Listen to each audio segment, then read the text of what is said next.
अस्सलामु अलैकुम वरहमतुल्लाहि वबरकातुहू। दोस्तों, उम्मीद करता हूँ आप खैरियत से होंगे। मैं हूँ मोहम्मद मकसूद कासमी और आप देख रहे हैं बाग़ मदीना यूट्यूब चैनल।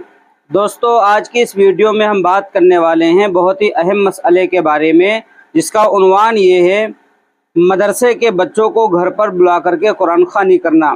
तो इसके बारे में दारुल उलूम देवबंद के उलमा इकराम क्या फरमाते हैं, मैं आप हज़रात को बतला देता हूँ।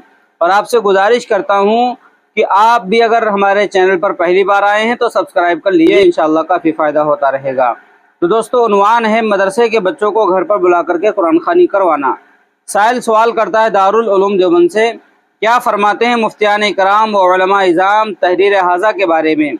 हमारे मदरसे में रोज़ 3-4 आदमी आते हैं और बच्चे को अपने घर पर ले जाकर कुरान ख़वानी करवाते हैं। कोई सुबह ले जाते हैं, कोई शाम, और किसी को कल का नंबर दिया जाता है। नतीजा ये है कि बच्चे को ना तो सबक याद करने का वक्त मिलता है, न सुनाने का। इसके मुतालिक हम क्या करें, वजाहत फरमाएं, आइन नवाजिश होगी।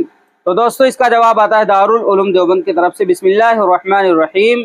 बच्चों को रस्म कुरान ख़वानी में भेजना बंद कर लोगों को हिकमत, बसीरत, नरमी से इस रस्म के मफासिद और ख़राबियों को समझाएं। ख़ास तौर पर यह कि इस रस्मी कुरान ख़वानी से ना तो आपका कोई फ़ायदा है और ना ही ये कोई खैर व बरकत का ज़रिया है, ना इससे मरहुमीन को सवाब पहुँचता है। और तलबा मदारिस में कौम की अमानत है, इनका भी नुकसान व खसारा है।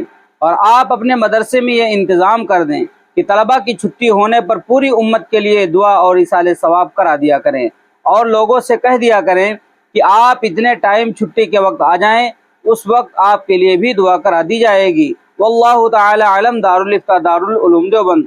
दोस्तों, इसी तरीके से एक साहब ने दारुल उलूम देवबंद से सवाल पूछा, जिसका उन्वान है कुरान ख़वानी के लिए मदरसे के तलबा का इस्तेमाल।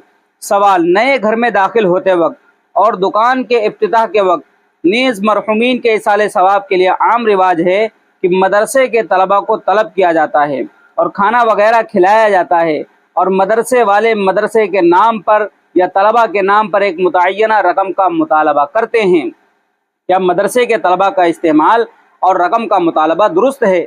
तो इसका जवाब आता है दारुल उलूम देवबंद की तरफ से। बिस्मिल्लाहिर्रहमानिर्रहीम।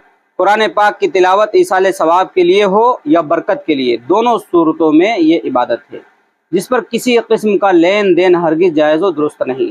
लिहाजा नए घर या दुकान के इफ्तिताह के मौके पर बरकत के लिए या किसी के इंतकाल पर इसाले सवाब के लिए, मदरसे के तलबा की कुरान ख़वानी पर मदरसे के लिए या मदरसा के तलबा के लिए मुआवज़े का लेन देन या बिलखुसूस कुरान ख़वानी करने वालों के लिए खाने या नाश्ता वगैरह का नज़म करना हरगिज़ जायज़ दुरुस्त नहीं। ऐसी सूरत में तिलावत कुरान पाक पर ना कोई सवाब मिलेगा और ना इसकी वजह से कोई बरकत हासिल होगी, बल्कि तिलावत कुरान पर लेन देन करने वाले सब लोग सख्त गुनहगार होंगे, क्योंकि ये वाज़ेह तौर पर कुरान पाक की तिलावत को पैसों वगैरह के एवज़ बेचना है, जो बिलाशुबा नाजायज़ है। अल्लाह ताला अलम। दारुल इफ्ता दारुल उलूम देवबंद। दोस्तों, उम्मीद करता हूँ कि पूरी बात आपको समझ में आ गई होगी। तो अब अहले मदारिस मुतवज्जे हो जाएं, दारुल उलूम देवबंद का फतवा बार बार पढ़ें, और जो जो चीज़ें कर रहे हैं सवाब के नाम पर, हालांकि उससे कोई सवाब भी हासिल नहीं हो रहा है, उससे बाज आ जाएं और इखलास के साथ, लिल्लाहियत के साथ काम करें। इंशाअल्लाह हर काम आसानी के साथ हो जाएगा। अब आप हजरात का इसके मुताल्लिक क्या कहना है, नीचे कमेंट कर दीजिए, और पहली बार चैनल पर आएँ तो सब्सक्राइब कर लीजिए। चलिए दोस्तों, फिर मिलते हैं इंशाअल्लाह जल्द ही किसी नए वीडियो में किसी नए टॉपिक के साथ। अस्सलामु अलैकुम वरहमतुल्लाहि वबरकातुहू।